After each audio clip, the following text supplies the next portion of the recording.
Hey, what's shaking, everybody? Welcome back to yet another episode of the DisJointed podcast. I'm your host, Dave Germain.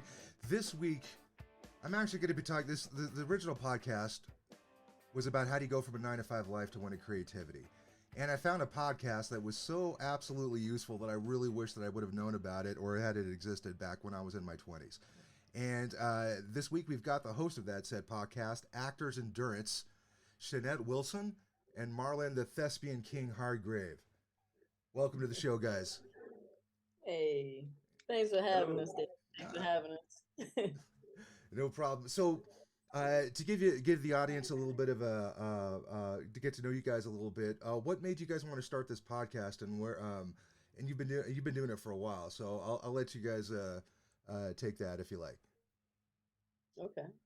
You want to go, Marlon, or Oh no, this is your baby. it's all me? Yeah, it is my baby. It's, Mm, it's something that I birthed. So I was looking at different podcasts, and it was just a lot of things that came to me throughout the acting business. And I know a lot of people that started, and a lot of people quit, gave up, or stopped and then started. So I was just thinking about, what is it about me that made me continue? And it was just my endurance, my will. And I just started thinking about all the different things that I have done.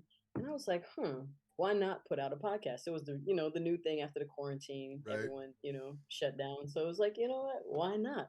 So I started making all these notes, but I wanted a partner. I was like, I could not do this by myself because it's a lot of work, you know? So I Yep. was like, I cannot do this by myself. So all of a sudden, I meet Marlon.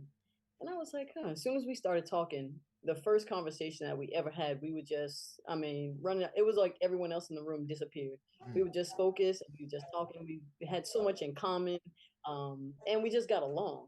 So I was like, okay. And then how long was it? I was like, I'm gonna contact you. I was like, I'm gonna be in contact. And then it was maybe, how long was it, Marlon? Maybe like 2 weeks. About 3 weeks. Yeah, it was about 3 weeks. I was working, and then I called him up, and he was like, "Oh, he probably didn't think I was gonna call. You know how people in Hollywood, oh yeah, yeah, yeah." Yeah, we'll do But lunch. no, Yeah, it'll be fine. Yeah, start a yeah, podcast. That's like, the new. We'll do lunch. Yeah. yeah, exactly. So we were talking. We were just talking about the acting business and theater and all the stuff that we've done. And then I mentioned it to him, and he was like, "Hmm." He thought about it, and he thought it was a great idea. And then we got started. We got all the we got all the equipment. We got all the different ideas jotted down, and then we just set up shop and filmed our first episode, That's and it's awesome. been going ever since. Yeah. Yeah, I know Marlon from back in the AMDA days. So there was and we'll try not to go into too many AMDA stories because that's not fair to Shanette. But the there was I was telling Marlon I was listening to, the last full episode that I listened to was "Don't Let Your 9 to 5 Kill Your Drive," which I thought was a great epismode. That, as a matter of fact, you guys could start anywhere when you look at this podcast, which is on Spotify and a bunch of other places. But that one, I remember there was just one part where you guys were like, gosh, I forget the context, but it was somebody was, I think one of your students, Marlon, was kind of like, oh, my day job is doing this, and you're like, I don't give a shit about your day job, and I'm like, that's AMDA, son. That's like, because that's. I was talking to my wife Jenny about this the other day. She's like, "What is it about AMDA that was so special?" I'm like, "Well, the education I could have probably gotten just about anywhere, because but the real education came from the teachers and the level of what they expected you to perform at. So like there was no sick days. Like I remember one time I had serious flu, a massive temperature, but I still had to go in and they're like, "Yeah, cover yourself up, wear a mask, wear gloves, don't touch anybody, don't talk to anybody, just be prepared to work."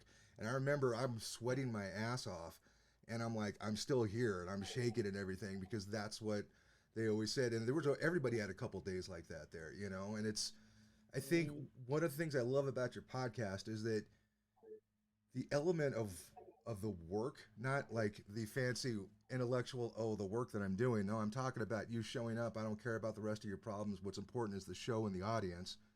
Yes. That comes across, I think, very, very strongly in what you guys do, and I think it's just absolutely amazing. I appreciate that. That's one thing that we definitely had in common is the work. We both like the work, Mm, So at first I was like, oh yeah, we started off. I wanted him to coach me. mm, So he became my coach. He became my friend. He became my business partner. Like I feel like we're family now. So it just started off like that because we both like the work. And I didn't go to AMDA. I was in the military, so it's the same Mm. thing. No sick Oh days. yeah. Like yeah, you show up or not. It's either you're at work or you're at the hospital. Oh So geez. What branch, if you don't mind me asking? the army, Oh best okay. branch. Wow. Number Awesome. one. I know. You know, it's funny. Okay, like granted, physically, there's no comparison whatsoever. Hmm. But AMDA was like boot camp for actors Yeah. because Marlon could attest to this. Remember the first day, how many actors, how many people were in the studio program, and then by 3 days later, that had dropped by half. And by Wow. the end of the program, there was only what 16, 17 of us, and there was a lot of people that didn't get asked back. A lot of people that dropped off, like I can't do this anymore. This is too stressful. And I'm like, I mean, I remember one day there was this teacher. One of the teachers that was the roughest, in my opinion, was Randolph Pearson. Mr. Hargrave remembers Mr. Pearson, I believe, and it was you always had to speak on pitch and make sure you hit all of your plosives, and you need to stay. Your posture must be correct at all times. And he ripped my ass a new one day because I had that excuse. Hey, I'm sorry, I was working last night. I couldn't rehearse. He's like, I don't. And the line that I remember, or to the effect was, is like either you're off book or why don't you go back home to whatever town you came from and stop wasting our time? And that just is, I stayed up the whole night rehearsing. I was like, I took so many no dos and so many Joel Colas and stuff like that. I was literally shaking when I came in the next day. But he kind of looked at me. He was like, "That's the line. That's where you need to be at." And he never did that to Marlon because Marlon, no matter where it is, you could push yourself as hard as you want, and that's where Marlon started. Like like trying to do stage combat with Mr. Hargrave. Oh my gosh, I thought I was kind of quick, man. This guy, I remember when we doing rapiers and doing sword. I'm like, I am, I'm like a turtle compared to this guy, and I'm not just saying that because I remember I'm like, I'm gonna get stabbed. Holy shit, I better move my ass. But that's interesting when you say military because that's the drive and stuff that they put in. I'm like, hey man, there's no excuses here. If you make an excuse, somebody's gonna die. You know what I mean? Seriously, yeah, seriously. People think it's And like fun and games and easy, but yeah, the demand for excellence was more in in yourself more than it was in your performance. Mm, Because if you demand excellence in yourself, it's going to come through in your performances. And Mr. Pearson, it wasn't all skating for me. I mean, they came down on me pretty damn hard actually. ooh, which one or But I what did time? set a higher step. What was that? Oh, what? Can you remember recall an incident or a particular time he was down hard on you? Um, yeah, it was one time I couldn't cry, Mm, and I couldn't cry in the class. We were sitting up on stage, and I couldn't do it. mm, And Mr. Pearson, he was just like, I was like, I can't do it. And he was like, you better find a way. yeah. You better find a way.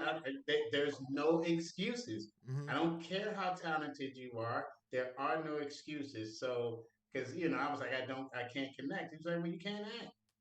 Damn. If you can't connect, you cannot act. Oh yeah, yeah, Oh yeah, yeah, Jesus. yeah. Oh Pearson, Oh. Mr. Pearson, he was particularly rough with me. Why Mm, aren't you using your charm? Like if I was ever out of position, mm, Mr. Hargrave, I don't know, y'all. You never saw where he used to hold me after class mm. and make me be an example for you guys. And I was like, damn, I just came off of that from the kids group that I was in before I went to AMDA. I was the oldest one, and they made me responsible for all the kids under me. Wow. So I'm like, why do I keep getting this responsibility? Mm, And he put it on me. Him, Raleigh Moreland, mm. Marty New, they all jumped on me pretty hard and was like, "You have to be an example. You do this, you do that."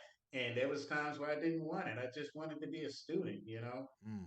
But I'm happy. I'm happy. Even Camille Weed, what was it? Weed on Camille. Camille, our voice and Yes. speech. Yeah. Yes, when I couldn't get center pitch, I just look at her face when I wasn't breathing into my lungs. Just there was disappointment, Yeah. and it wasn't them yelling at me. It was disappointment in me not getting to my goals. Mm. If that's what I was trying to do, Even Alexander technique with Jean Luc. Oh, Remember he never gave anybody an A. He always thought you were never perfect. oh. No one ever got an A in his class. Oh So, yeah, you did B or better. oh, dude, And right. most of us got a C. Mm-hmm. Yeah, most of us got a C because he was like, "You're learning. You can't be an A at learning." And I Dang. was like, Is that why I got a freaking C in that class? That French bastard. Oh my gosh.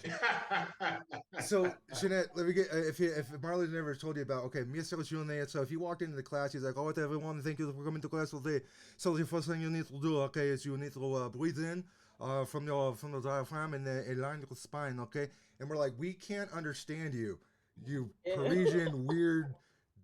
He was a nice guy. He was one of the nicest. He was one of the nicer teachers, but he was like, listen, I have been living in the United States for at least 20 years, so I know I speak very good English. So maybe you have to Oh try a my little harder, okay? And we're like, okay. So what is Alexander technique? And by the way, this is pre-internet, kids. So there is nothing that I can look up that tells me what Alexander technique is. And he never really told us. So we just kind of keep teaching, like, all right, so I just need to make sure that my spine is fine. But then I think it was like second or third semester when it finally clicked for me, where like he would do things. It was like if you did a scene, Shanette, he would be like, Shanette, it was very good. Your voice was on center pitch. Your posture was very correct.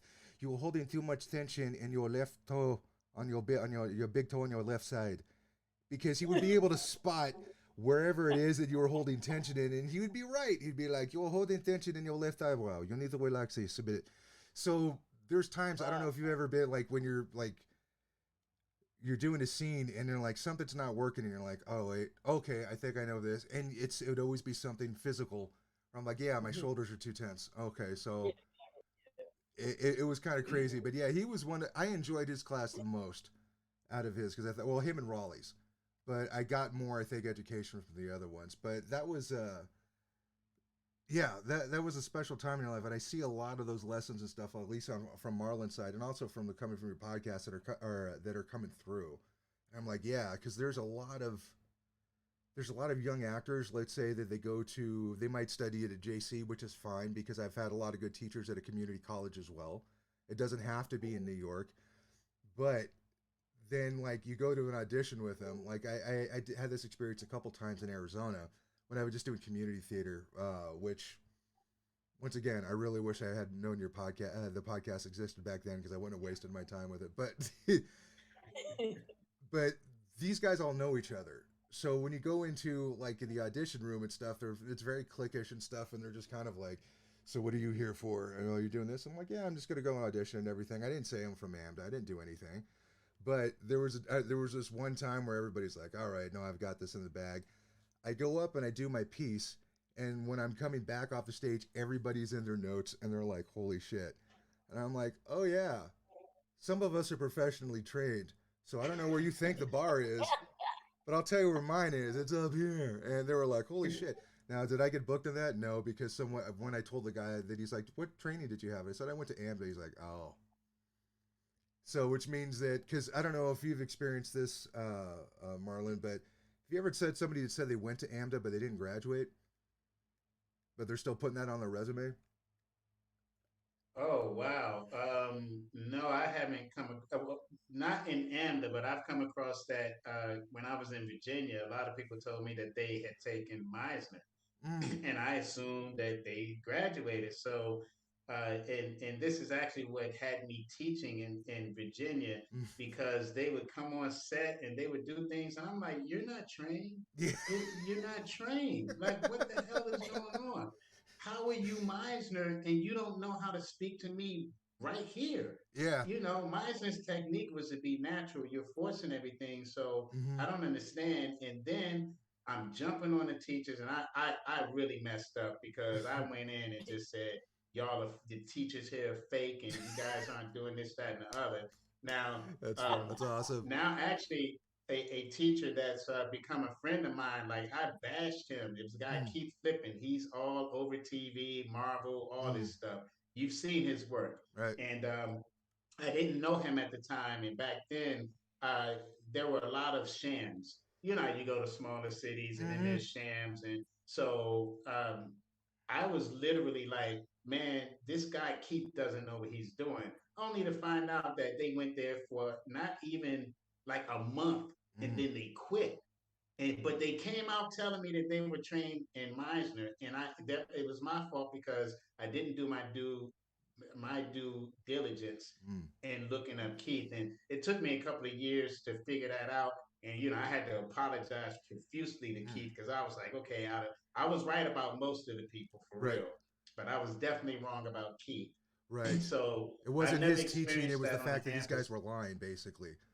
Because, Yeah. like, what? An actor trying to lie to them to make themselves sound better than they are? That doesn't sound right to me. I've never heard of that before. But no, Yeah, but that's that but makes sense what you're saying, though, man. Yeah, because they figured that no one would notice it. I mean, to be honest with you, in that area, no one really had my training, Right. and I could see it a mile away. So I decided to start training.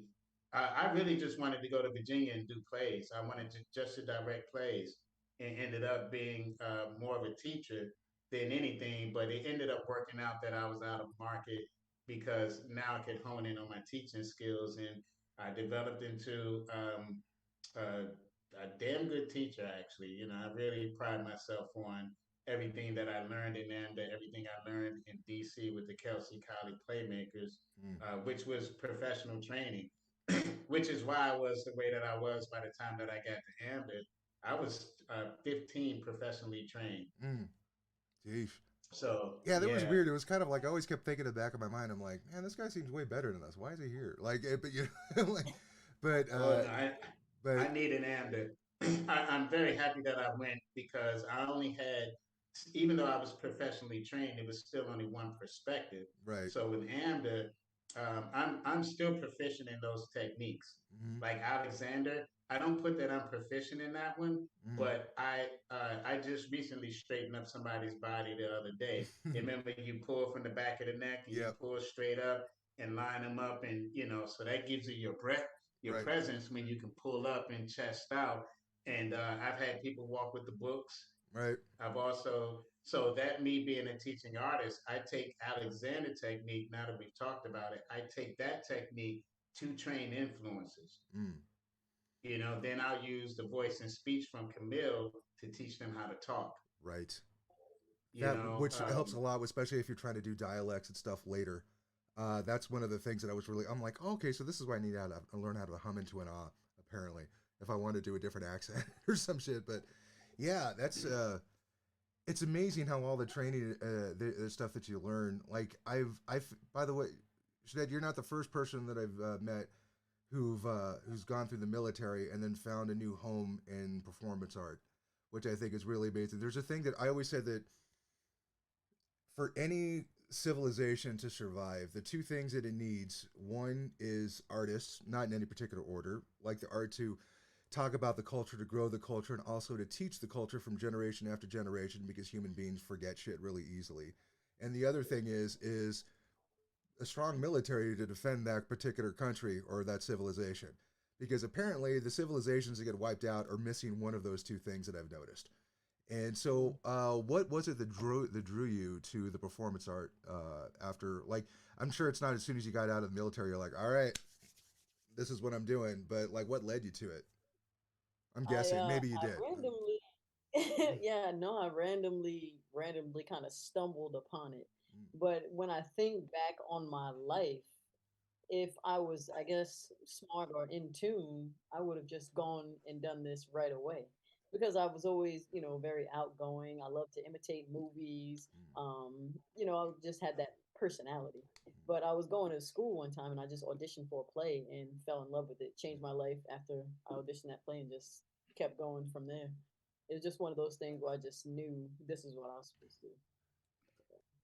There was this girl that I knew back in high school, Blair Noddle, who was a friend of mine, and she invited me over to her house to meet her family and stuff and everything. Like we were kind of dating, but not really. But I got a chance to meet her dad. Her dad was kind of like he's like I enjoy. He was in the community theater at Victor Valley College, and he enjoyed being a big fish in a small pond. He's like I mean he's done some extra work and stuff, but this dude was a special forces guy, and I know that term gets kind of bounced around a lot, but there are certain times when you walk into a room and you can tell somebody's killed somebody before. You know, like Oh yeah. if I'm around like a Navy SEAL or a Ranger or something like that, it's kind of like, or somebody who works for the CIA, which I bartended a lot for many years, and so I met a lot of these guys, and there was a certain air about them. I'm like, this dude's killer. Okay, he was a good killer. Don't get me wrong. He was like, yeah, I would still be in there if I didn't get shot up in Panama, and I'm like, okay, interesting. So I'm guessing I shouldn't ask too many questions. He's like, it's a smart idea, Dave, and I'm like, all right, thanks. Um, but yeah, it's but he like I've met so many people that like or they got into stand up and they found that different art and everything. One of the other I was wondering if you guys might already covered this in your I haven't gotten all the way through the representation episode. When you guys are explaining what's the difference between and like an agent and a manager and as far as how the business works. Do you guys mention dream sellers? And what I mean by that is like an agent that just keeps name dropping like five names every minute and everything because they want to tell you, hey, you're going to make all this money, and you're like, wait a minute, do you just want my $500 to get new headshots? Or I don't know if you guys actually, because I ran into a lot of those in Arizona, which I found which was very disconcerting. At least while I was out there. Yeah, I've dealt with them. I dealt with them in Virginia, Mm. and I had one person who said that they were charging to audition, and they were charging. It was like $25, and they Mm-hmm. used a well-known actor and all of that. So I've told anybody that I train with, if something looks suspicious, call me, Mm-hmm. and I'll talk to the people. So I talked to the woman, and she's like, "Well, I've been in the business. I think she told me, she said 15 years at this time. She said, I've been in the business 15 years and this is standard. I said, well, I've been in there 25. I've been trained in New York and LA. So come at me a little different. Yeah. Okay. I'm not one of these people who grew up here. I have professional training. And then she was like, um, we need this for this, that, and the other. It's admin. And I said, okay, so this is internet. You're not sending anything. This is $25 to talk to you via an email. What Right? are you talking about? Yeah. So I had to break her down, and I had agents in the area who would not deal with me because I'm like, there was an agent who charged people for an equestrian, the horse riding, right? Yeah. Not look at your face. This is what she said. She That's said that to take the she wanted people to take this so that they could get into a movie as a stunt person who can ride a horse, like to put something on your resume. And I'm telling the actors, I'm like, listen, there's a whole stunt union. yeah. You have to train and have certification in order for them to hire you. So you're paying $400 for this little 1 day Mm. riding class, and no one will ever hire you. And they argued with me. I said, well, go waste your money. Yeah. Just go waste your money because I know what this is. And then, the agent got all offended. And I'm like, I don't care. You're fake. Yeah. And matter of fact, I was telling them that you have to register as an agent. I said that these people are not licensed because they cannot do what they're doing to you. Yeah. They can't. I know you need a license. They spend $15,000 on that license. Mm-hmm. It's probably even more now to set up an agency. I think was 10,000 when in the '90s when we were in AMDA. Right. So I knew people who were setting up their agencies, Mm. and you can't get it. You can't even get the breakdowns without being a part of that list. That's why you have to pay into it. Oh yeah. So they were getting the breakdowns from real agents, and the real agent, they were probably paying the real agents a couple of dollars. Mm. But these people were flipping it, Dave. Check this out. They were doing the 80-20 split. 80, they got 80, and they were giving their actors 20. I, Mm. yes, Mm. boy, that used to boil me. And then the actors were like, well, we can't get it any other way. And I just say, hey, listen, I'm not going to tell you what to do. I'm telling you what they're doing, and it's up to you whether you want the job or not. They're not going to hire me, Mm-hmm. or unless you're going to pay me scale, and you're going to do the real split, which is you get 20, I get 80. Right. Period.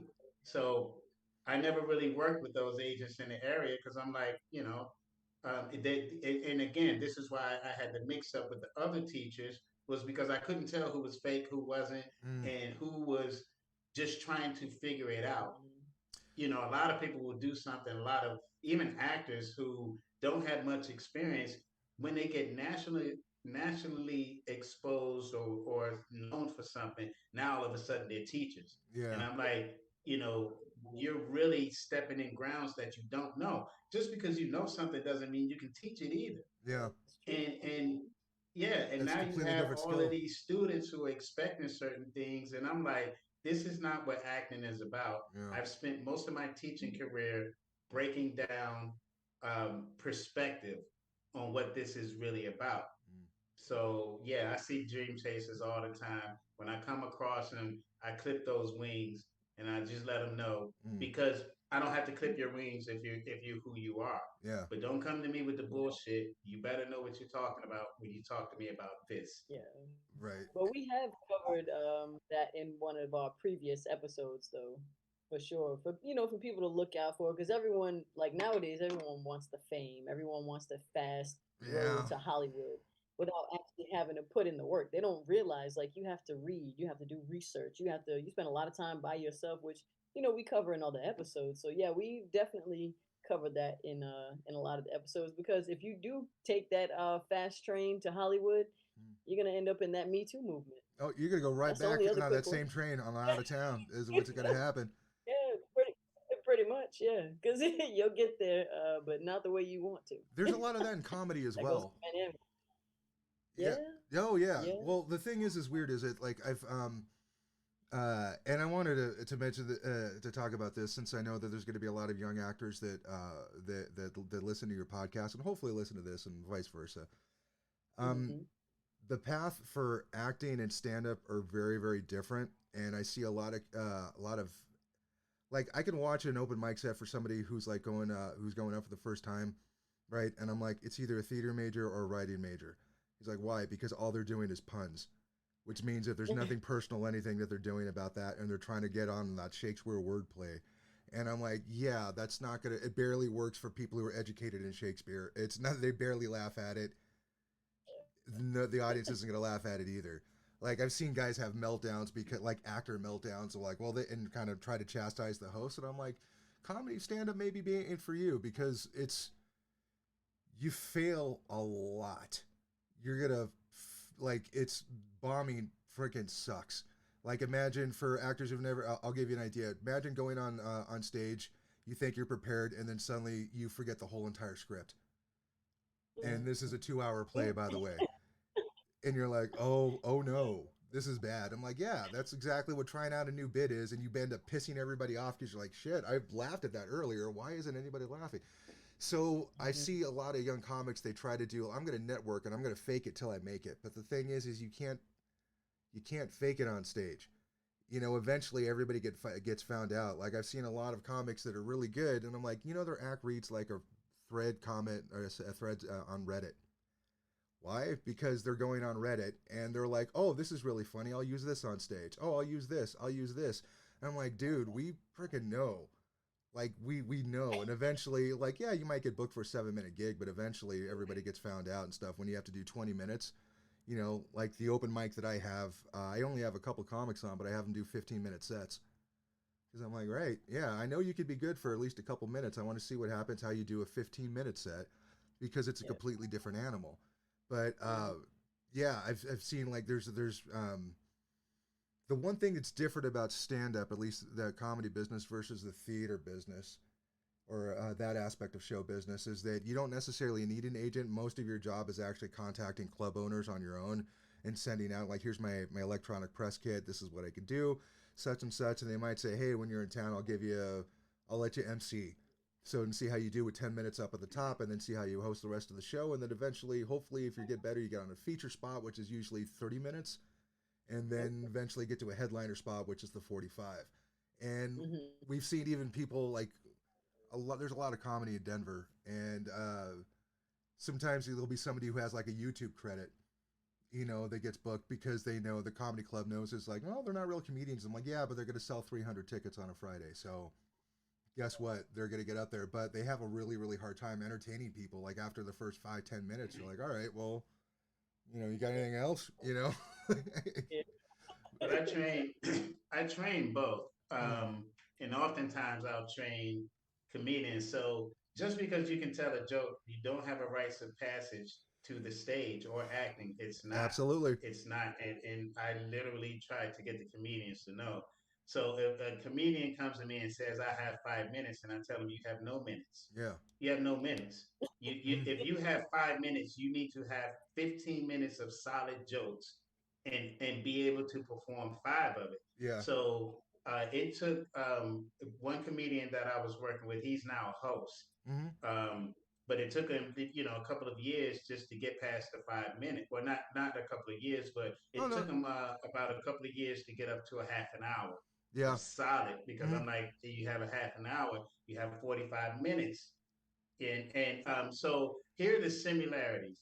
You have to know who you are as an actor. You Mm, have to know who you are, yep. what roles you'll play, and what your appeal is. The comedian, same thing. Are you a joke teller or are you a storyteller Hmm. or are you both? Yep. And you better know the difference between a mic joke and a joke that needs action. Right.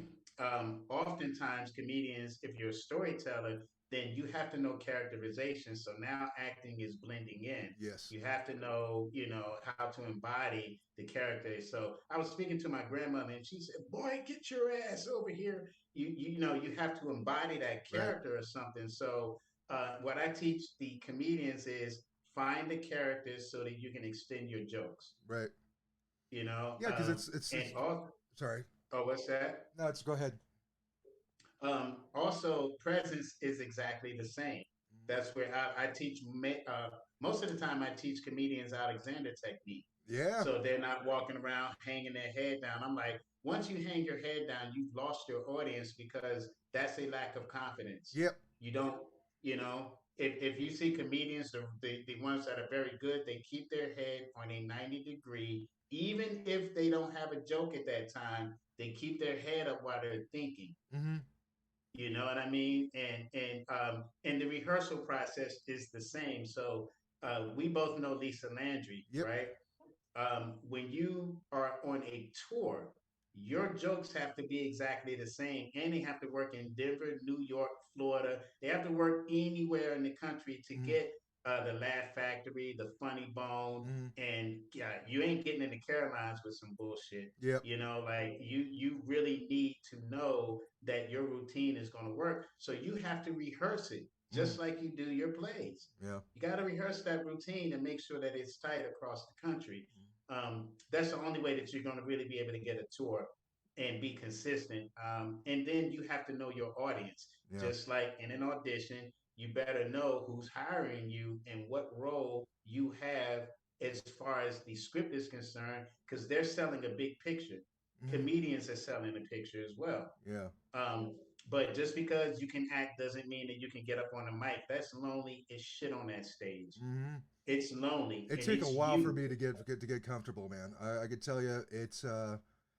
I always like when comedians talk about other like young comics, they mean like, oh, they've been doing it for 2 years, or I could tell they're doing it for less than 2 years or less than five, because it's weird when we because one of the difference is when it comes to creating your content or your act, or just your stories or whatever your thoughts and everything. You can't really rehearse that. The only way you do that is by doing open mics.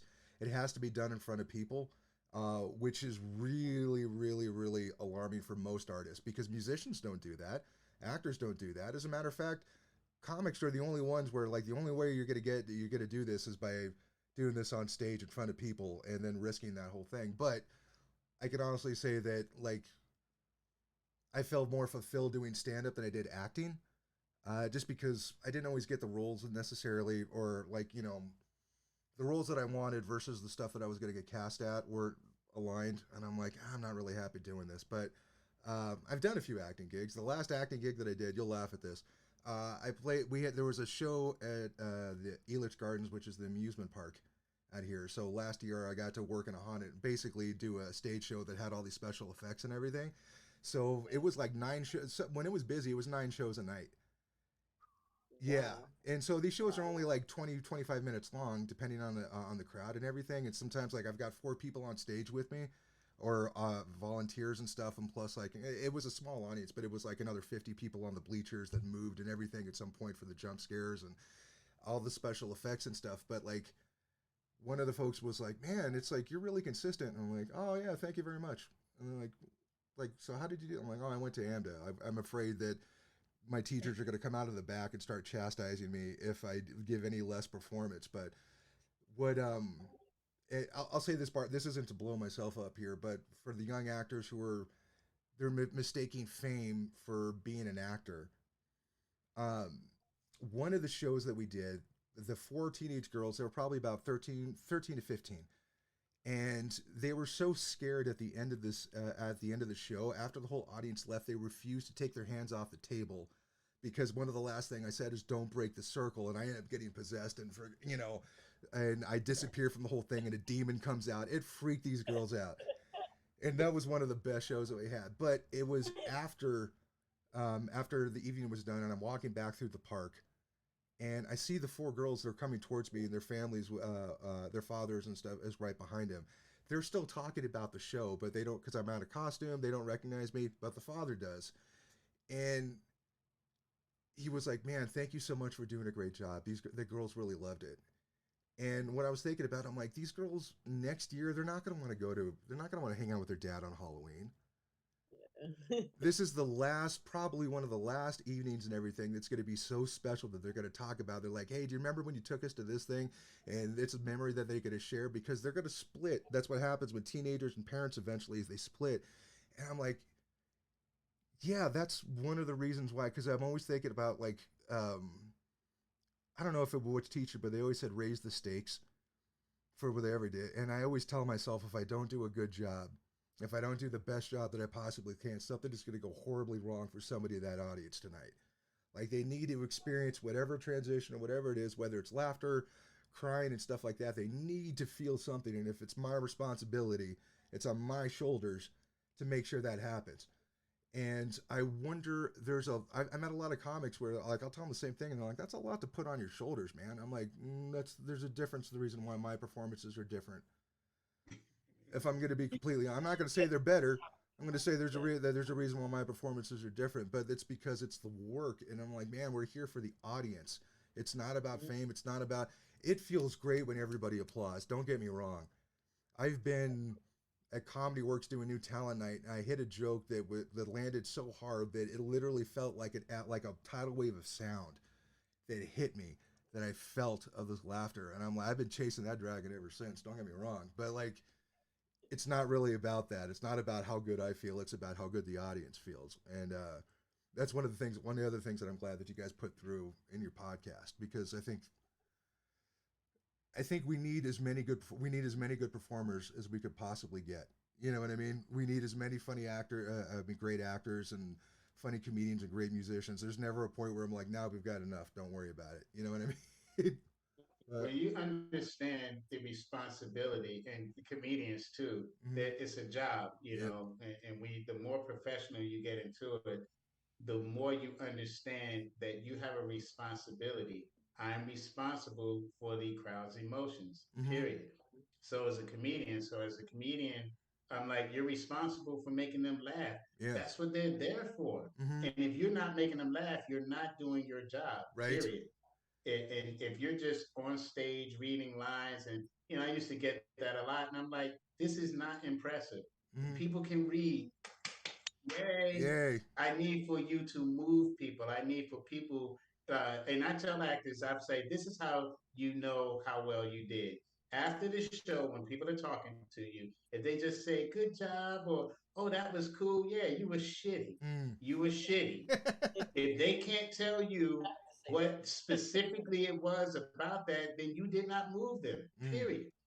So, you can get through the fake stuff. You can assess yourself by how long the conversation about the show was. Mm. Because what I realize is that as a comedian or any live performer, most people in the world will say, I'm not bold enough to do that.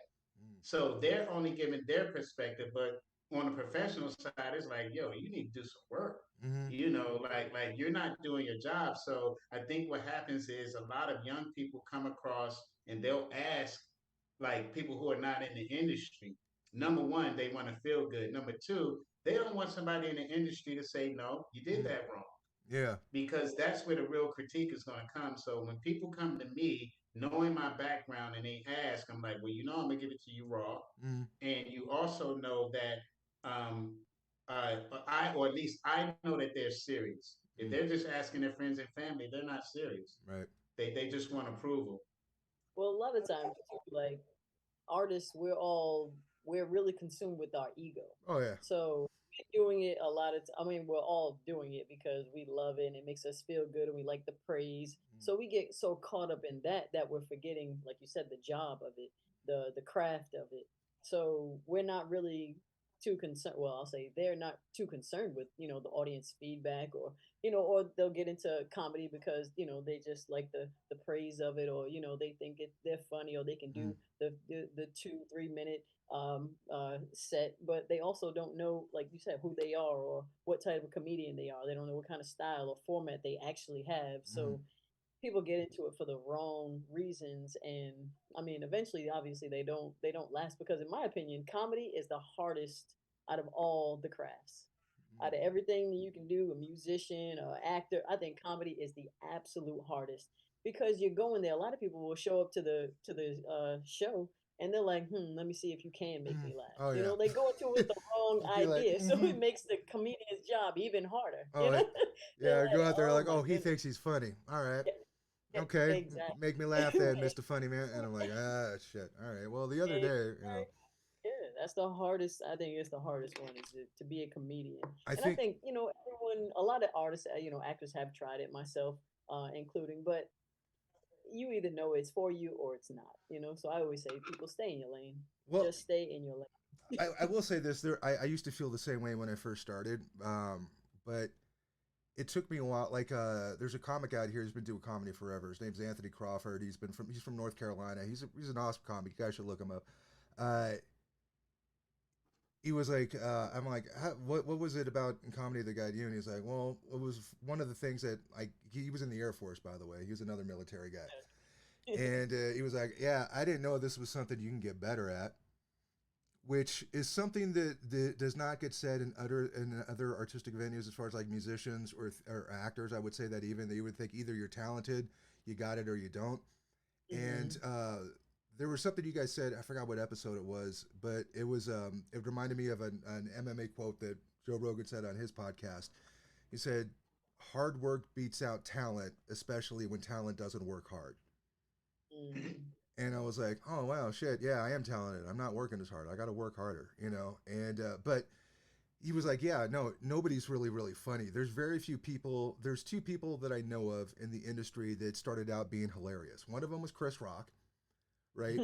Because when Chris Rock started, this guy, he's like, oh, I crushed, and he said this on other podcasts and interviews and stuff, but he was like, I crushed, and I was getting paid very early as a young comedian because everybody's like, man, this guy's amazing.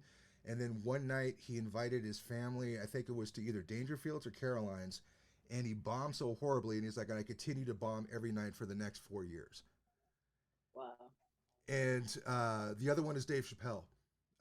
And Dave Chappelle, of course, went to I forgot what was the name. It's the theater school, performing arts school in DC. Duke Ellington. Yeah, Yeah. and so he had a massive. I think a lot of comedians don't understand this. Is Dave Chappelle had a massive appreciation for acting, as well as was being professionally trained in all these different techniques. And man, when you but guys, if you're listening to this, whether you like Chappelle or not, if you watch how this guy creates a story and creates an environment for all these different situations and stuff. It's really, there's a reason why every comedian friggin' looks up to this guy, because you're like, holy shit, because he could do something that most people cannot do. And he's also encouraging of young talent, which is pretty awesome. But Hmm. but when it comes to, so like, let's say if you're an actor and you want to try comedy and you suck for the first of all, you're lucky if you get a chuckle out of the first time up. If you do that, you did great. You're Yeah. probably going to bomb for the next 2 years until you figure out what's funny versus what's provocative. Mm. Because sometimes the guy, you'll see a young comic go up there. So, anyways, I killed this person yesterday, and you're like, why are you talking about like, okay, I'll just say this: they're either going to make a rape joke or they're going to try to drop an N bomb, and it's usually some white guy from the suburbs who thinks he's being classy, because he's trying to be like, oh, I'm trying to get a rise out of the audience. I'm like, yeah, but you didn't make him laugh, dude. And there's a difference between like, oh, look what this, I just said this horrible thing, and I'm like, yeah, come on, dude, that wasn't really funny. There's a difference between getting the audience's attention and versus entertaining them, and that takes a while to learn that. I've made that mistake before. But Patton Oswalt said it best that it usually takes about 5 years before you figure out your voice. And that's 5 years of failing. And then I usually about after a year or two, I would think that you should be able to comfortably consistently do 10 to 15 minutes, or at least 10 minutes, which is an MC spot, where it doesn't matter what crowd that you go into, that you're going to get some laughter. So one of the mistakes, the reason, like on my website, or one of the links is CO for Colorado, openmics.com. I put as many open mics up and down I-25, because Denver tends to be more of a liberal audience, right? And you could do really well there. But then you go down to Colorado Springs, which is a military town. So, and I have seen so many freaking Denver it's one of my favorite things in the world when I go down to a Colorado Springs, Mike. Like Looney's, the comedy club down there. I'll go down there and I'll see somebody go up and they're like, man, isn't it funny all these people who don't want to wear masks and die of COVID? And then there's crickets out there because it's all a crowd that they didn't treat COVID the same way that Denver did. And then I've seen them like, yeah, well, I'm just going to go now. And they bail like 1 minute in. And I'm like, oh, that's interesting. Or let's say somebody from Colorado Springs who's used to doing really hard, edgy stuff because they want you to be dirty down there, which is weird because it's mostly a Christian crowd. But they're like, listen, we wanted you to talk about sex and vagina. It's not about philosophy, man. And I'm like, oh, shit. All right, well, I guess I'll do that. But you take that act up to Boulder, probably not going to work because that's a very, very liberal town, and they're not going to laugh at anything. They actually really get upset at you. But then it's like there's different scenes from different towns up and down I-25. So I'm like, yeah, this is a great place to learn because you're going to learn how to adjust your act. Where like if most of your act, let's say if I did all of my jokes on being half Mexican, right, and then I go to like say Johnstown where most everybody's predominantly white, then they're not going to get my shit. So I got to find a way to make it so it stopped being so much about me being half Mexican. It was about me growing up in a not super poor, but a relatively poor neighborhood. Then they all connect. And then suddenly everything starts making sense because it's like, hey, man, I don't know what it's like to have a Mexican mom. I'm like, do you know what it's like to have a mom that's insane? Oh, yeah. Oh, absolutely. I'm like, okay, great. Well, we could talk about this. We'll get along with it. Then that's a way that I found a way to make people, kind of like adjust and stuff. But yeah, it's interesting as far as like trying to get in front of as many crowds as possible, do as many different types of plays as possible, so you're not just doing tragedies all the time. Because like comedy on stage in a theater, that's a completely different thing. I've seen like stand-ups aren't necessarily good at that either, unless they know how to act. I mean, like sketch comedy, that's a completely different art than stand-up comedy. Oh yeah. And Every genres. yeah, every medium has its own, like specialized style. And but I think the biggest thing that you just said that I took from it is that you have to be able to make adjustments no matter what. You have to be not only aware but also fluid, enough. And that comes from training, that comes from rehearsing, that comes from practicing, on your own. So you have to be able to make those adjustments no matter what you're doing. Oh, if you got a different type of director, because some directors are kind of like, oh, you're making good choices. That's great. You know what? I don't have to worry about you. I'll tell you if there's something you do that I don't like, and then we can adjust from there. Then there's the micromanaging guy who's going to try to give you line reads every single, thing, because I'm like, dude, did you, Yeah. if you don't want me here, that's fine. I get that. I'll be bummed. I'll be hurt and everything. But but yeah, it's I've had a couple different directors and stuff, and it's like different styles where like, hey, listen to what I'm telling you first before you start making all these choices. And I'm like, oh, okay, all right. But I've already got the script, and I've got like 2 minutes ago. I've already made 5 choices. So like, yeah. Or even if you're working with another actor and they're not giving you anything, or they're giving you too much, or they're not even picking up what you're giving them. It's like, well, I'm yelling at you so that you're mad at me, and then you yell at me back, but they're still monotone. You're like, you have to make certain adjustments. You're like, have you ever been in a fight before? I'm just curious. I was like, why? Because you're not reacting like somebody who's about to get an ass whooping, and that's kind of what I'm throwing out you. They're like, oh well, Whatever, man. I'm like, okay, whatever, kid. But no, the Right. reason why I You, mentioned that, going back way back, when somebody who says they're trying to fake it till they make it, or a guy, I played Lieutenant Schrank in Tempe's Little House, Tempe Little Theater's production of, gosh, what was it? West Side Story. Not bragging, I got paid no money for it, but not. And I had the smallest role possible that had no singing. What's it? Because I'm not a singer. But this guy, he said he was from AMDA, but he was from the LA AMDA, not from the New York AMDA. And halfway through the rehearsal process, he was like, "Oh, it was only I left after the first semester." I'm like, "Okay, all right, fine, no problem. Let's see." And he had an amazing voice. This kid was super fucking talented, and he was a nice kid. But during the run of the show, he had a different friggin' um, sickness. Like he would come in, he was like, "Oh, dude, I got a fever, man. I don't know if I can do this. I don't know if I can do this." And every single night, he kept changing his key signature, which kept fucking up the orchestra every single night.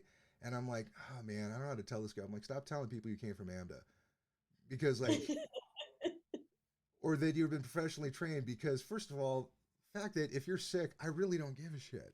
Like, I really don't. Are Nobody you gonna cares. if you're gonna get your ass? Nobody Did you see the Elvis movie? Come on, that dude was dying. They're like, I don't care. Put as much speed into this guy as possible. Make sure he gets on stage in the next 5 minutes. And I mean, granted, yes, that killed him, but hey, it was Elvis. You know what I mean? Come on, that guy's got a body of work that most of us aren't going to have. But yeah, either it's just funny, interesting stories. But there was one other thing I wanted to ask you guys about your podcast. How's been the response for the? You got any response or any response from people who are like, "Hey, thank you for this," or because they should. But Yeah, I think we've gotten a few reviews. A lot of people do like that it's entertaining. I think one of the favorite things about the podcast is the atom. Everyone likes the atom bomb. mm-hmm. But mostly, they do enjoy the different perspectives of the acting coach and the actor on the podcast. So the different two different perspectives, and we're giving our firsthand views of what is currently going on. So. There was two lessons, or one lesson especially, that I wish I would have learned a long time ago. And one of them was is that I thought I was just always going to be broke because my family was always broke, and that's just kind of the. I'm like, that's where I thought my lane was. I'm like, all right. And one of the things you were talking about on "Don't Let Your 9 to 5 destroy your drive" is, and you really touched on it, was like saving money and being like, all right, you want to go out and get on a TV show? Well, you got to be out there for pilot season. How are you going to do that? And how to save your money? I had no idea how to save money until my mid 30s, to be quite honest with you. And I'm like, oh, geez. I'm like, why am I so broke? I'm like, because you put all your food in Burger King and then into your stomach. And I'm like, oh, okay, well that makes a lot of sense. You know, the other one, I haven't listened to this episode yet, but as far as being organized, what kind of lessons did you guys really trying to get across to the actors? It's because to me it was like, this is how you eliminate so many excuses that you're going to come up with to not do something. it's Mm-hmm. about being prepared. It's I don't know if you remember, but I always had a bag. I always had an audition bag. This was Mr. Mm. Pearson. Mm. He said you should have your resume, you should have an audition shirt, like having your audition, not only shopping your audition clothes. And he was a little strict on the audition clothes, the character shoes, and all that shit. I remember that. But they had to be pressed. You had to be groomed. I mean, when you came to this class and you was looking kind of wrecked, Mm. they tell you, you need to look better. You, Yeah. you you have to, if your hair was out of place and things like that. And that was a part of being organized and preparing stuff the night before. Mm. Always having your bag ready because in the streets of New York, you I don't know when I used to walk to Amden, Mm. I used to pass Gilda Radner. I would walk with Jasmine Guy, and I just see celebrities all over the place on the way Mm-hmm. from 79th to 74th Street, 5 blocks, Yeah. 5 blocks. So, or 4 blocks or whatever it was. So it was like you needed to be prepared to have to put your resume in someone's hand, Mm-hmm. and you had to know monologues. You had to be prepared because it's like the Eminem song. You may only get one shot at this. Right. You may only meet these people one time. And think about where we were at the Lucerne. Do you remember on Chaz and Sundays Wilson's. when they had Chaz and Wilson? Mm-hmm. How if people think that I'm exaggerating, so Nope. how many celebrities do you remember seeing out At least there? 5 or 6 a night. The biggest one ever being is watching Madonna walk out of that club and get into a car, and I was like, I just saw fucking Madonna. Holy shit. I jumped in her limo that night. I jumped in her limo. Oh, shit. Yeah, I was such a chicken shit back then. She was in our lobby.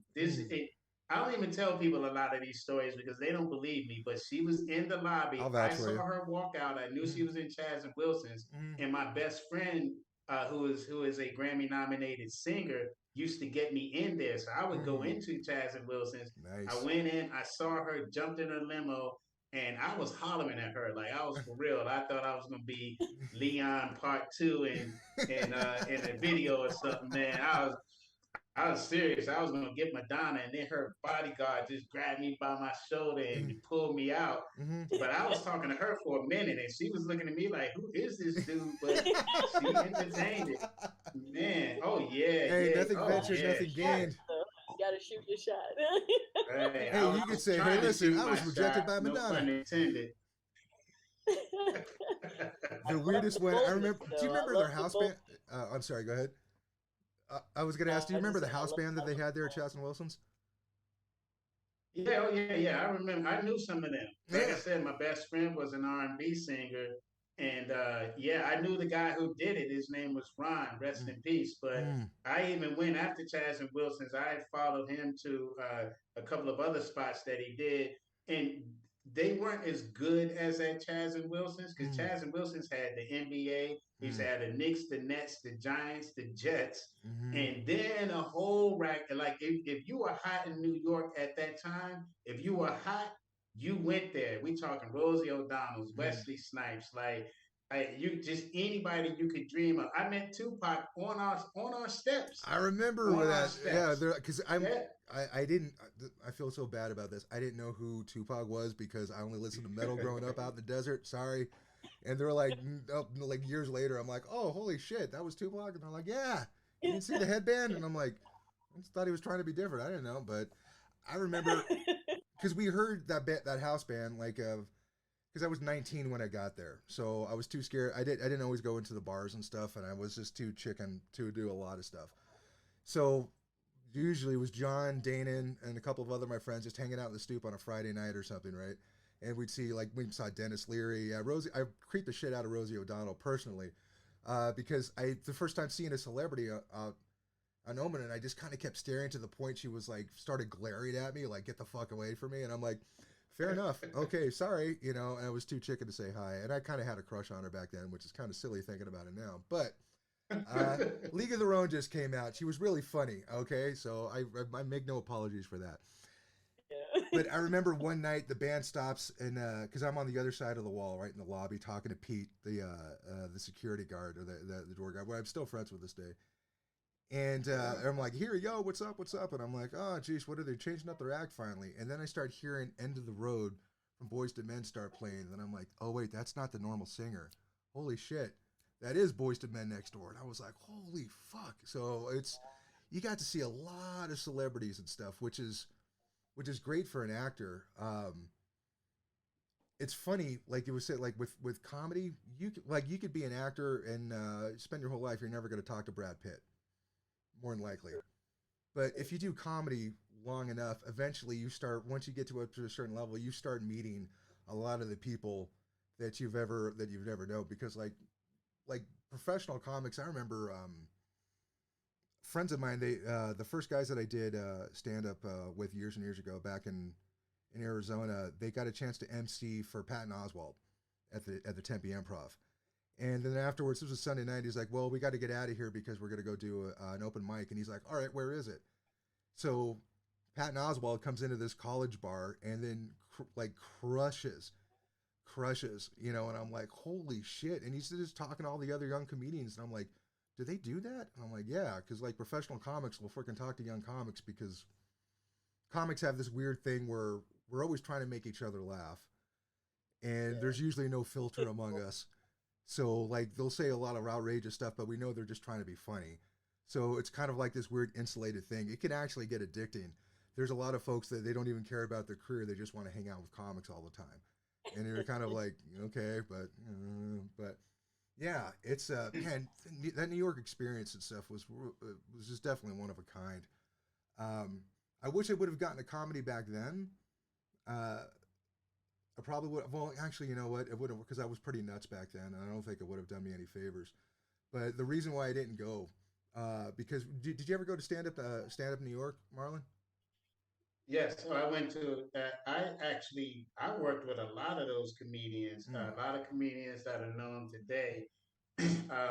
I didn't do. I was doing comic acting, mm, so I did the New York Comedy Film Festival for a couple of years mm. actually, and worked with Patrice O'Neill, Oh, worked with really? Tony Roberts. Oh Like, yeah, did you see my face light up? worked You're with like Patrice? What? He's the where was legend. He's that? one of the goats, man. Patrice O'Neill. Like Yeah, he's one of the heroes for comedy. If anybody knows, go you can find it up on YouTube where Patrice is defending comedy on Fox News. It's- and yes, he was the one who put out that he was like, whether it's the worst, most offensive joke or the best joke ever, it all comes from the same place. And if comedians aren't yes. allowed to explore that, you end up finding it starts limiting things. And there's a lot of stand up acts that I'll say today that are very tame and very milquetoast because they don't want to take that chance because they're afraid of any backlash. And I'm like, we're comics, we're not actors. There's a difference. You know what I mean? Like you don't need an agent. You don't have to wait for somebody's approval. Just be funny and make the audience laugh. That's the only thing that matters, you know. Which I wish actors had because I know this is just the way the business is set up. Because if comedy was the same way, if we had to go through agents and through a casting director and stuff like that, we would be exactly the same as actors. You know what I mean? Because it's a scary thing. You can't go in there and be like, "Hey, so what's your political beliefs?" You know, and I'm like, you know, you don't want to say that in a theater group. I know that because I've done that before, and I pissed off a lot of people who thought that somehow I was like this ultra right guy, and I'm like, no, I'm not. I expressed an opinion that wasn't the same as everybody else that worked at that particular show, and which was really I forgot about that because with comedy you absolutely can do that. Well, that doesn't always go over well, but the whole idea is that stuff is like strong opinions is kind of what makes a really really good act in the first place. You know. Yeah. I'm sorry, I feel Yeah, like I'm well, getting us on track here, but you worked with Patrice. I got to ask about that. I have to. My comedy friends will not be like, "Do you work with Patrice and you didn't ask him a follow up question? You piece of shit." I'm like, "Yeah, sorry." So what did you work with him on? Um, we would do it. Well, I was actually a part of. He never participated, so I was doing the sketch comedy, and we weren't in the sketch comedy. So let me rephrase that. I Mm, knew Patrice very well, but I okay. actually did work with uh, Tony Robbins, Ian Edwards. Yeah. Dean was a part of it, but I used to go to the comedy clubs with them. We would just Mm. Tracy. I don't know if you remember Tracy Lauren and Alicia. Did you remember when Alicia Williams was doing stand up? No, I didn't know about that. Yes, she did. Her and Tracy did stand up right after Amber, and I Wow. would go to their sets. But I was hanging out with the comedians. Uh, uh, Patrice and I used to hang out. We would hang out at 101 Studios. Mm. I met him backstage at one of his shows, Mm-hmm. and he thought I was a comedian because I had him, David Allen Greer, and Mm. not Lewis Black.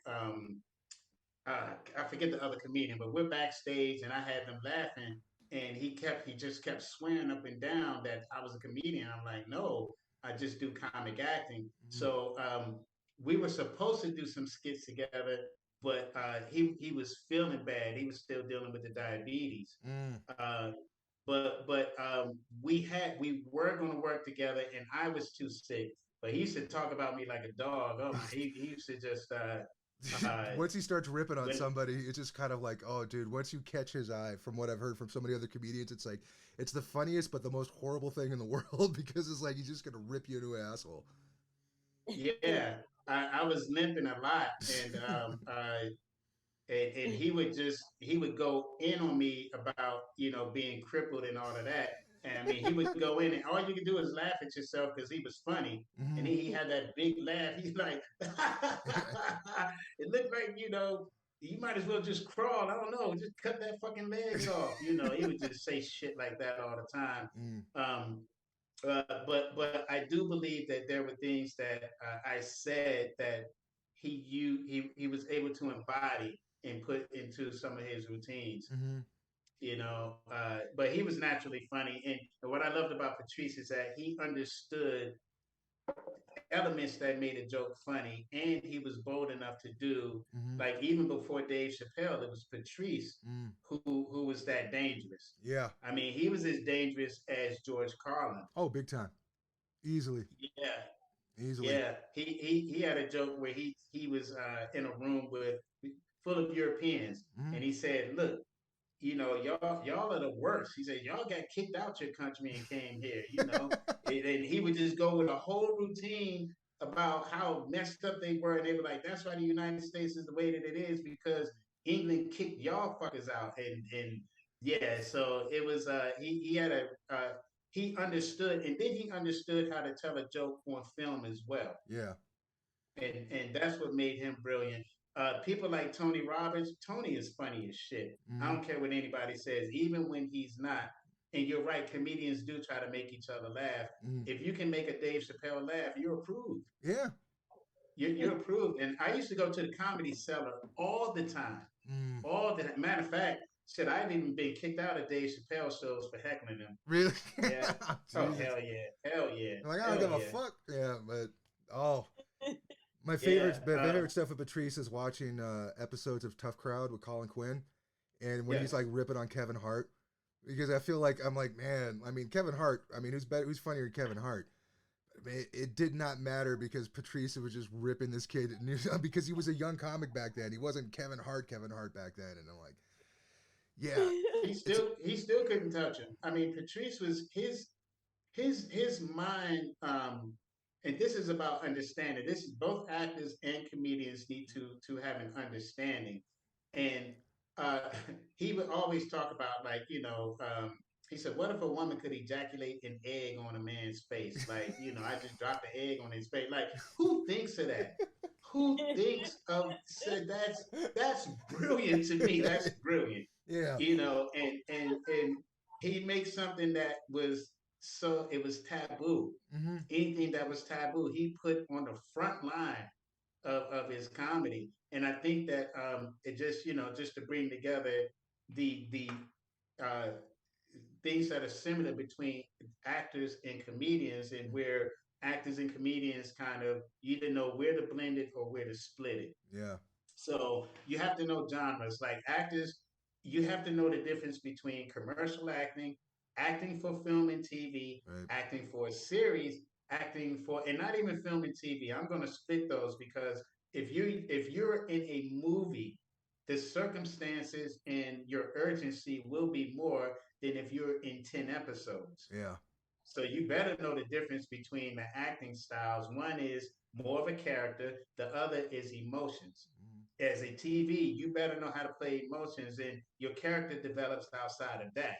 yeah, as opposed to developing your character to present to a film because you're only in that for 60 minutes, right, and you're not even in it for that long. It's just the whole entire thing, maybe 60 to 90 minutes. right, As a comedian, you have to know that crowd. That's why I loved about Patrice. Like, he could take that routine because he understood. I'm not going to talk about black relationships and white relationships. I'm mm, going to talk about relationships, and that is where the universal thing is. But I'm going to add black and white in there. So just right, understanding who you are, what your crowd is, and what your job is. Your job. Going back a little bit, when I was in Virginia, the big thing was they were Christian comics. And I used to tell them, I'm like, listen, you can make people laugh here, but if you step and go from Southern Virginia to DC, only 3 hours away, mm, you are going to bomb. yeah, I'm from DC. I know that y'all are not going to bring that bullshit there. They want more. So you have to work in a sense of not only expansion, but you have to make people. You have to and comedians have this as well. You have to make people see you differently. mm, You have to make them, because you're going to come off like, if I see you on stage, I'm going to expect some kind of comedy. it's up to you to show me different. Right. It's up to you to show me that you have a broader range. Right. Um, I know a female comedian in Virginia. She had a bush and everything, looked like a poet. Mm. And she would come on stage and say, if y'all are looking for haikus and shit like that, you motherfuckers came to the wrong spot. Right. And that's how she came off, just right there. Yep. And she broke her appearance, and she is funny. Let me tell you, she crushes a lot of people that look at her. She's prettier. Mm. And so she had to be a little bit more gritty to get people to take her seriously. I would say it's tougher for female comics, definitely for sure. There's like, oh my god, it's a double edged sword because, like, let's say if I have a show, I never invite my wife to any open mics because I love her. Uh, but if it's a showcase, because open mics are painful. She's like, she used to go to like maybe one a year or something, and I'm like, no, you don't have to. She's like, no, I know you're funny, um, but if I'm at a showcase and a female comic comes up, I could feel the eye roll on my wife because she was like, man, I hope this isn't hacky bullshit. Because during the Me Too movement, I would say there was a lot of female comics that had very, very identical sets. I heard the same flaccid penis joke premise over and over again from different people, and it was harder to. And I think the reason is, and this isn't because there are any nefarious reasons or anything, and not because I think women can't be funny. It's not that at all. My favorite comedians that I ever first knew were like Carol Burnett, you know what I mean, and Lucille Ball, and the people that made me laugh first were all women comedians and stuff on TV. But the thing is because there's so the you might have, let's say, 80% male comics and only 20% female comics. And so for producers, like, I would like to not have the same five guys on this showcase. I need to mix this up again. I need to have a female comic. And I don't think I was ready to do any showcases at least till about 3 or 4 years in. There's girls that I know that are funny and they're just starting out and they're like, all right, we're going to give you 10 minutes. And that's, to me, I'm like, man, that's a really, really tough spot to be in. They have to work way, way harder. And that's not even including creepy producers or the other creepy comics that come up with the like, hey, I think you're really funny. If you want some help, right, I can call for some advice. I've been doing this for a while. Like, dude, there's so many, like, it's pretty weird. Like, I always go back and forth with some like, oh, men are horrible. I'm like, yeah, not all men are horrible. Geez. And then like I go to an open mic and I'm like, oh yeah, you're right. Nah, you're right. We're all horrible. It's just it's there's always some guys that are gonna fuck it up, but yeah, I would say, yeah, especially for female comics. And so any girl that could stand out and have to be a little bit edgier, just be like, man, I was watching her special, Kathleen Madigan. I became a bigger fan. I always thought she was funny, but the last time I watched her special, Bothering Jesus on Netflix, uh, I'm like looking at the way that she writes, where it's like, here's the punchline. Okay, cool. Here's a tag. And then here's another stream of tags. And now we've gone to another punchline, but over the same premise. But now the premise has shifted. And it's really, really, really interesting to see how the folks create it. But it's so hard I mean, not that showbiz is fair. It isn't. But yeah, the female comics that do stand out really, really do stand out. It's just, I think it's tough. It's a tougher road for them than, so yeah, it's ownership. Yeah. Oh, okay. I'm sorry. Go. It's ownership. So this is what I love about being a stage actor. This is what I love. It doesn't matter how many Walter Lees there are. If I play it, that's my role. Right. I don't give it. I don't care that Sidney Poitier played it. I Mhm. do, but I don't. Even I did Top Dog Underdog, and I literally went to the Joseph Papp Theater and saw um, uh, Don Cheadle and Jeffrey Wright, their last performance with Top Dog Underdog. Wow. And I saw it and I said, I'm going to do Booth. I knew I was going to do Booth. Mm-hmm. And I'm like, it's my role. I know comedians, I watch them do similar jokes. It's the ones who own that joke are the ones who are known for it. Yeah. And so that's the problem with some comedians, they don't own it. Mm. You own your joke. And when you own your joke, it's different. I don't give a damn. If I did Me Too jokes, it's not going to be like any other jokes that's out there because two things comedians and actors better know one damn thing is for sure. In order to be great, you have to have life experience. Yeah. And if you don't have life experience, how the hell are you going to make somebody laugh at shit that you haven't seen? Right. How are you going to convince somebody that acting wise, how are you going to convince them that this character went through some shit that you have not gone through yet? Right. Yeah. And it's important to know who you are, like you said before. If you don't know who you are, then how are you going to portray your life experience and your own little quirks Mhm. and different things about your personality to your audience? Because you can always tell when someone's not truly comfortable in their own body, that they lack the confidence. They're not. It's just a little off. It's a little bit awkward. But Mhm. when someone is completely comfortable with who they are and what they are, then that comes off at to the audience as a great thing. And then in the business, no matter what, women always have it the hardest. Mhm. We always do, no matter what, because there's always some creepy guy on some level that's starting to. So it's just all in how you handle yourself and navigate those Oh no, those definitely. things. And I would say this to young artists and stuff, that a lot of folks are like, oh, I got to find my voice. I got to find this like that. I couldn't rush the way that I found my voice. I couldn't rush it. It had to come to me on its own, you know. And Yes. sometimes that might, hey, you might get lucky and you might find it really quick, or it's going to take you a couple of years until you finally find it. That's not a reason not to be working and stuff and working hard and like really really pushing yourself, but that's Hmm. that's something that I wish I also would have learned when I was younger, because I'm like, I'm not funny now because I know the tricky thing is when you know, like, okay, from an actor who wants to get into stand up and you know that you are an amazing, just a powerful actor, that you're gonna just work you're the hell out of this role and you're gonna be awesome, to go to something where suddenly you are not that is very very difficult, and you have to learn, and this is super important I think for young artists, you have to learn how to forgive yourself. Hmm. You know what I mean? Because it's like, yeah, you could hate yourself off stage. I'm like, okay, cool, sit in it, sit in it. Okay, now it's time. Did you learn something? Great. Now what are you going to do differently next time? You know what I mean? So it's just kind of like there's no easy way to it. You know, it's not who you know. Don't fake it till you make it. Do the work. Listen to the Actors Endurance podcast because you're going to learn a lot of lessons from it. And they ain't even charging nothing. You can just go on there. And you know what? It's not like this podcast that went on forever.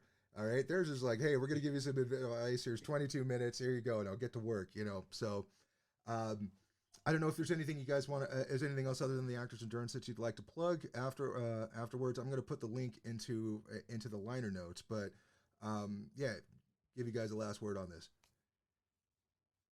Is that a Bill O'Reilly line? I don't even like that guy. Why did I even say that? All right. Yeah. No. Go ahead. uh, Plug away. Oh yeah, is it ladies first? Yeah, I would just say definitely check out our podcast. We also have merch on the site, so we're selling this for all the enduring artists. Damn. Merch. Nice. I'm gonna look at that. I need some ideas on that.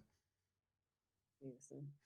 Yeah, just holler at me. Holler at me. I got you. You mean me and you go? We go way, way, way, way back. Jeez. Yeah, just holler at me. I got you, Dave. Oh, nice, man. And for me, oh, no problem. Thanks for having us. Let me say that first. And I do a script analysis class every Sunday, 1 to 2 Eastern Standard Time, 12 to 1 Mountain Time. So we're I figured that we would give a lot back to the actors, and it's just to give them a good idea. Even and this was set up for not only actors, but it was really for comedians too, to so that there's no misunderstanding of Mm, the work that you have to do. Just because you're funny doesn't mean that you can make a crowd laugh, and just because you're funny with a mic doesn't mean you're funny on film. mm. You know, and you may be a better dramatic actor than a comedic actor, you know. And so with that, along with other training that is offered on the site, and we're just doing our parts as far as being able to get the message across in a real manner. Man, that's awesome. I thank you so much for you're doing God's work with that podcast, and I'm going to share the shit out of every episode that I see. And thank you so much for being on the show, guys. I really appreciate it. Signing off for the Disjointed Yeah, thanks for podcast. having us, Dave. I'm Dave, for Chanel Williams and Marlon Hargrave. Y'all have a great week.